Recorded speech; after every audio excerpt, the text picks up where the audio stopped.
Hi guys, मेरा नाम है जतिन अग्रवाल। आप जुड़ चुके हैं the bull of the last street channel के साथ। एंड मैंने कुछ ही दिन पहले पिरामल फार्मा के ऊपर वीडियो बनाई थी। मुझे डिविस पे भी क्वेश्चंस आए।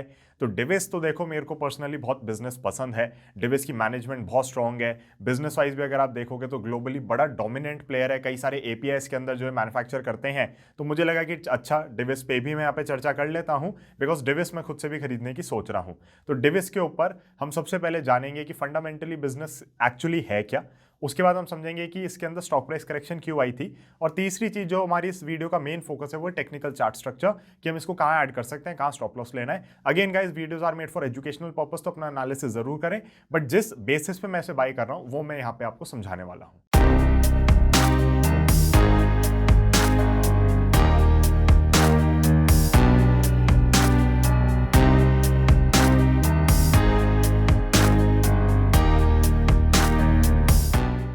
तो गाइस, सबसे पहले डिविस का बिजनेस है क्या। तो डिविस मैन्युफैक्चर करता है एपीआईज। ये लोग फॉर्मुलेशंस के अंदर काम नहीं करते। बहुत सारी कंपनी जैसे लॉरस लैब्स वगैरह फॉर्मुलेशंस में भी काम करती हैं। अब फार्मास्यूटिकल की अगर आप कभी भी वैल्यू चेन देखेंगे तो आप रियलाइज करोगे, अगर आप एपीआई किसी कंपनी को सप्लाई कर रहे हो, कोई कस्टमर है आपका, और आप फॉर्मुलेशन भी कर रहे हो, तो आप रियलाइज करोगे आप कंपीट करने लग जाते हो। क्योंकि एपीआई फॉर्मुलेशन वाली बहुत सारी कंपनीज हैं जो खुद से नहीं बनाती, जो फाइनल प्रोडक्ट्स बना रही हैं, दवाइयां जो एक्चुअली आपको मार्केट में दिखती हैं ब्रांडेड, तो वो लोग नहीं बना रहे होते एपीआईज वगैरह। तो कहीं ना कहीं हमने देखा है कि इन्होंने डिसाइड किया कि हम एपीआईज को ही डोमिनेट करेंगे, हम उसी के अंदर एक डोमिनेंट पोजीशन बना के चलेंगे। And they have not gotten into formulations, जो कि कहीं ना कहीं मुझे एक सेंसिबल डिसीजन लगता है। बिकॉज आप जिस फील्ड के अंदर है फिर आपकी उसमें एक्सपर्टीज हो जाती है और फिर आप अपने कस्टमर से कंपीट नहीं कर रहे हैं यहाँ पे। तो वो अगेन एक बहुत बड़ा पॉजिटिव पॉइंट हो जाता है। तो business wise solid business, globally बहुत अच्छा बिजनेस है। बहुत सारे एपीआईज में ग्लोबली बहुत अच्छा मार्केट शेयर है इनका। बिजनेस वाइज कोई दिक्कत नहीं, मैनेजमेंट क्वालिटी वाइज कोई दिक्कत नहीं। विजन मुझे कंपनी का कभी ऐसा नहीं लगता है कि इनको समझ नहीं आ रहा कि आगे क्या करना है। They have continuously expanded, continuously grown. अब स्टॉक प्राइस में करेक्शन क्यों हुई? दो मेन रीजंस हैं। पहली चीज आपको समझनी जरूरी है कि मार्केट्स आपकी वर्क करती हैं साइकिल्स में। अगर इस समय पूरे फार्मा सेक्टर के अंदर बड़ी हैवी करेक्शन है तो कहीं ना कहीं उसके अंदर अगर जरा से भी वीक नंबर्स आएंगे किसी भी कंपनी के, तो उसके अंदर हैमरिंग होगी। ये चीज हमने आईटी के साथ देखी, हमने बैंकिंग के साथ देखी। 3-4 साल से कोई रिटर्न्स नहीं प्राइवेट बैंक्स में, राइट। अगर आपने कोई छोटा बैंक ले लिया यहाँ वहाँ, उसके अंदर मोमेंटम आ गया, डिफरेंट थिंग। बट अगर आप थोड़ा लंबे समय का चार्ट देखेंगे, आप रियलाइज करोगे कोई रिटर्न्स नहीं है, कोई पैसा नहीं बना। तो मार्केट चलती है साइकिल्स में। इस समय फार्मा की चल रही है बिल्कुल down cycle, except for a few companies which are doing well. But जहां पे जरा से भी वीक नंबर्स होते ही मार्केट कहती है कि आ जाओ नीचे, तुम ऊपर अच्छे नहीं लग रहे हमें। सेकंड मेन रीजन क्या है कि इस बिजनेस के अंदर भी मार्जिन श्रिंक हो रहे हैं, जो कि बहुत सारी अलग कंपनीज में भी देखने को मिल रहा है। एंड जो मार्जिन आपके श्रिंक हो रहे हैं, तो मार्केट को लग रहा है यार शायद ये उस हिसाब से ग्रो ना करे, उस हिसाब से वैल्यूएशन हम इसे दे ना दें। तो इसलिए कहीं ना कहीं थोड़ी करेक्शन तो बनती है। बट इस समय markets are also bit bearish, तो वो थोड़ी करेक्शन हमेशा ओवरडन हो जाती है। तो बहुत ही क्लियर रीजन है आपके पास कि fundamentally there is weakness in margin. इसलिए बिजनेस के अंदर आप देख रहे हो, स्टॉक के अंदर आप देख रहे हो कि करेक्शन आई है। सेकेंडली, ओवरऑल अगर आप देखोगे pharma sector is in down turn, तो यहाँ पे थोड़ा आपको ध्यान देना जरूरी हो जाता है कि यहाँ पे कंपनीज को थोड़ी जो एक एक्स्ट्रा होता है ना, कि अगर 10% ही गिरना है तो भैया 20% गिरा दो, क्योंकि अब तो मार्केट ही पूरी है और सेक्टर ही पूरा खराब चल रहा है। तो वो चीज भी इसके फेवर में डाउन साइड पे वर्क कर रही है, जो कि वैसे इन्वेस्टर्स के फेवर में नहीं है। अब बात आ जाती है कि मेरे को ये कंपनी क्यों अच्छी लग रही है। मेरे को ये कंपनी इसलिए अच्छी लग रही है क्योंकि देखो फंडामेंटली डिविस के अंदर मैं कहूँगा बहुत ही क्लियर विजन वाली कंपनी रही है। तो ऐसी कोई दिक्कत कभी है नहीं, मैनेजमेंट क्वालिटी में कोई दिक्कत नहीं है। मेरे को टेक्निकली ये अच्छा लग रहा है चार्ट। मेरे को थोड़ा ऐसा लग रहा है कि शायद यहाँ पे कहीं पे सपोर्ट ले जाए, तो मैं आपके साथ वो डिस्कस करने वाला हूँ। यहाँ पे ट्रेडिंग व्यू पे चलेंगे, चार्ट पे चलेंगे, वहाँ पे समझेंगे। एंड ट्रेडिंग व्यू की प्रोफाइल का लिंक डिस्क्रिप्शन में, यहाँ पे मैं चार्ट्स पोस्ट करता हूँ। स्टॉक ट्वीट्स पे भी मैं चार्ट्स पोस्ट करता हूँ, उसका भी प्रोफाइल का लिंक डिस्क्रिप्शन में। तो चलते हैं सीधा स्क्रीन के ऊपर, वीडियो को वहीं पे एंड करेंगे, समझ लेते हैं कि चार्ट में मुझे ऐसा क्या दिख रहा है। तो गाइज, हम आ चुके हैं अपने डिबेस के चार्ट के ऊपर। एंड मंथली पे मैंने चार्ट खोला हुआ है। अगेन मेरा हमेशा लॉगरिथमिक चार्ट ऑन रहता है, डिविडेंड एडजस्टेड ऑन रहता है। एंड इस सब पे भी मैं वीडियोस पहले बना चुका हूँ कि ऐसा क्यों है। तो मेरे इसलिए हो सकता है मंथली चार्ट्स आपको थोड़े अलग देखने को मिले। इसके अंदर एक जो की ट्रेंड लाइन है वो ये वाली है, जिसको ये पकड़ के बहुत अच्छे से चला है पास्ट में। ये कहीं ना कहीं इसने ब्रेक करी है।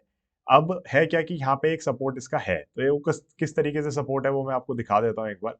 तो अगर हम डेली या वीकली कर देते हैं, let me do it weekly, right. तो ये वीकली जो है आपका, आप देखोगे यहाँ पे गैप अप आया था।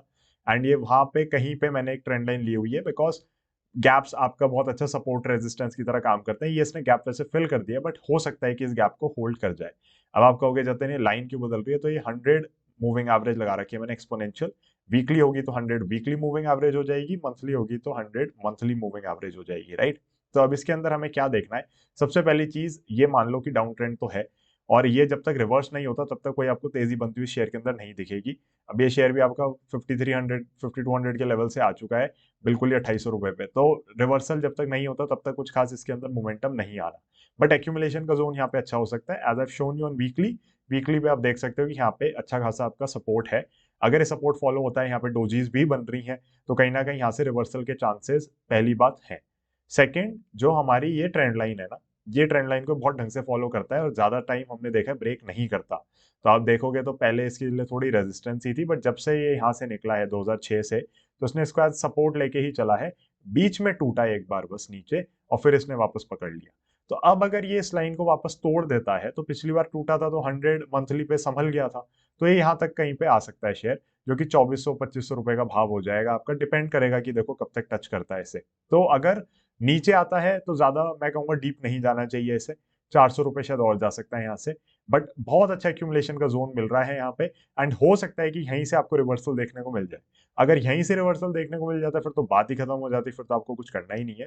तो जो थोड़े शॉर्ट टर्म के इन्वेस्टर्स हैं, जो बिजनेस को फंडामेंटली ट्रैक नहीं करते, आप स्टॉप लॉस अपना यहाँ रख लो, या फिर आप अपना स्टॉप लॉस थोड़ा नीचे रखना चाहो तो 2400 रुपए पे रख सकते हो, जो कि मेरे को बिल्कुल ठीक लग रहा है, क्योंकि वहां पे हमारी मंथली की 100 मूविंग एवरेज एक्सपोनेंशियल भी आ रही है। तो गाइज ये बिल्कुल आपके ऊपर है कि आप स्टॉप लॉस यहाँ लोगे या यहाँ लोगे। मैं आपको बता चुका हूँ कि मैं स्टॉप लॉस थोड़ा नीचे लेना चाह रहा हूँ, बट ये लाइन मैंने क्यों बनाई है वो भी मैं आपको इसलिए बता रहा हूँ। अगर कोई बहुत ही अल्ट्रा शॉर्ट टर्म के लिए करना चाह रहे हैं ना, छोटे स्टॉप लॉसेस के साथ काम, कोई दिक्कत नहीं है। आप 2730 रुपए का 2700 रुपए का ले लो स्टॉप लॉस, साइकोलॉजिकल लेवल भी हो जाता है। 2700 का स्टॉप लॉस ले लो, 90 रुपए का स्टॉप लॉस है, कोई दिक्कत की बात नहीं है। बट अगर आप थोड़ा चार्ट के स्ट्रक्चर के हिसाब से चलना चाह रहे हो, शेयर जिस हिसाब से चला है आज तक उसके हिसाब से चलना चाह रहे हो, तो कोई बुराई नहीं होगी अगर हम इसको मंथली पे 100 का जो है ना ईएमए, उसको स्टॉप लॉस लेके चलें। एंड देखो यहाँ पे डिसाइसिवली ब्रेकडाउन नहीं हुआ।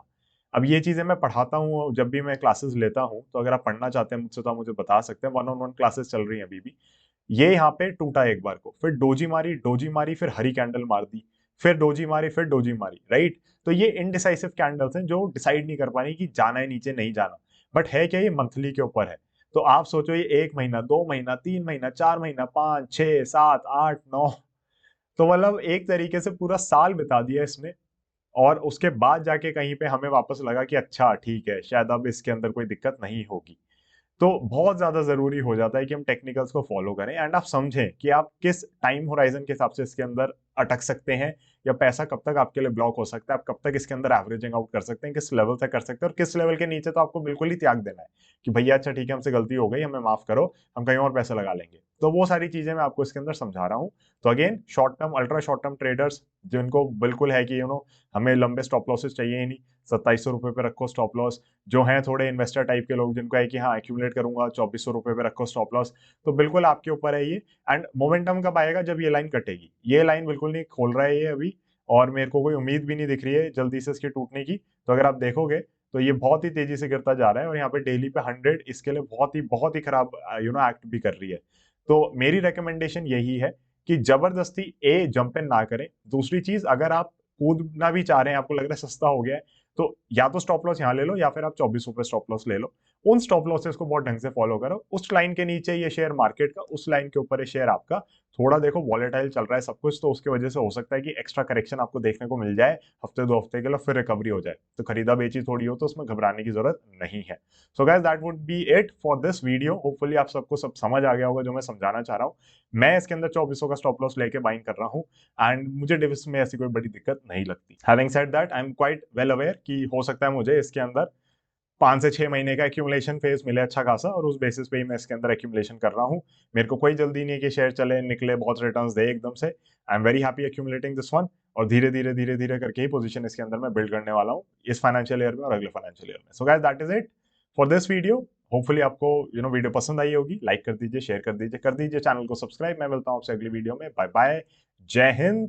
एक चीज और क्यू एंड ए सेशन बहुत जल्दी करने वाले हैं। क्यू एंड ए वीडियो एक आने वाली है, तो अगर आपके कोई क्वेरीज हैं तो आप मुझसे पूछ सकते हैं कमेंट सेक्शन में। I will be happy to answer them in that video.